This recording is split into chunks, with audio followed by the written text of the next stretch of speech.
Pabili. Ano yung kuya? Pabili nga tayo ng safeguard. Alin? Basta safeguard, kahit anong kulay. Bago isang sampo. Sampo? Oo. Ano pa? Bago isang Rexona. Magpa-press muna. Wala na? Yan lang, ayos ko na yan. Ayos na yan. Para magapa-fresh siya. Ay, nag-request eh. Sa'yo nag-request. Si Commander. Pwede na kaya yun, te? Ha? Pwede na kaya yun? Eh, nagpupumilit eh. Kakapanganak lang mo Eh, makakati-kati na daw eh. Hindi kaya mabaynat yun? Ay, ewan ko eh. Dapat tagal-tagal pa yun. Ay, sabi niya pwede na daw eh. Ay, parang na ano nga ako, eh di... Sa tagal pa namang kwan, 2 linggo na kwan pa lang. Baka pag pinarsa ko yun ay baka mabay na. Ewan, hindi ko alam eh. Ano ba sabi sa iyo? Sabi niya eh, magbigyan daw ako at mamaya daw eh, pagbigyan daw niya ako. Ano? Sabi ko nga sa kanya, hindi ka na tatakot niyan, baka mabaynat ka. Ay, hindi daw eh. Sabi ko nga sa kanya, eh, baka hindi pa pwede. Eh, sabi niya, aninag na daw eh.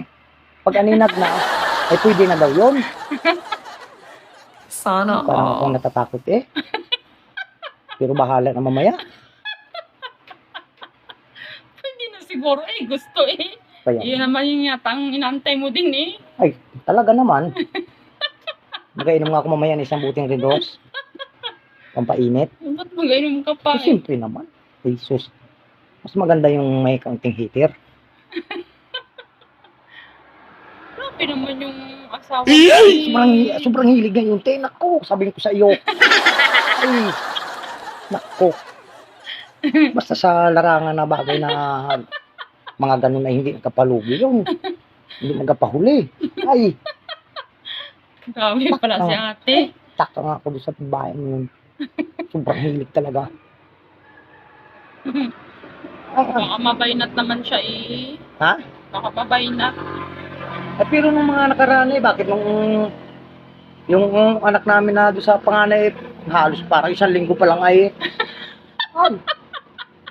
ay parang kinumpara niya doon eh, pwede na daw eh. Grabe naman. Ay, ibang klase nga yun. Sabi ko sa iyo. Ibang Grabe klase yung naman yun si ate. Sobrang bilib ka. ako doon. Ano yun? Sabi ko nga, kay naman ka naman eh, nakakahiya kapag may nakaalaman ding ibang tao. Tapos mo, pininto mo pa. Ay, huwag mo na sabihin. Ay, kainaman talaga yun. Ayaw ko nga, te, talagang pinilit niya ako. Sabi niya, lumigo ka at mamaya. Parang akong naano eh. Tapos, adi, pagbigyan mo na eh. Para makita niya, hinahanap niya eh. Pagbigyan ko na lang nga, ano na lang, yung kalahati lang muna. Ano. Hindi ko masyado isagad. Kalahati. Kalahati lang.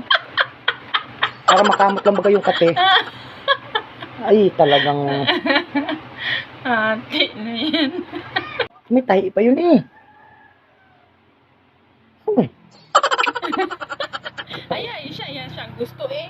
ay ang akin te, baka magkano nga. Ay, Baka anong mangyari. Ikaw na, bahala eh. Ay, bahala siya. Ay, Alalayan lang. alalay lang nga yung kwan eh. Kalahati lang nga, mamaya. Pwede na yun. Ay, sabihin ko lang sa kanya eh, kalahati lang muna. Sige na. Sige na. Oh. Te, o itong bayad do.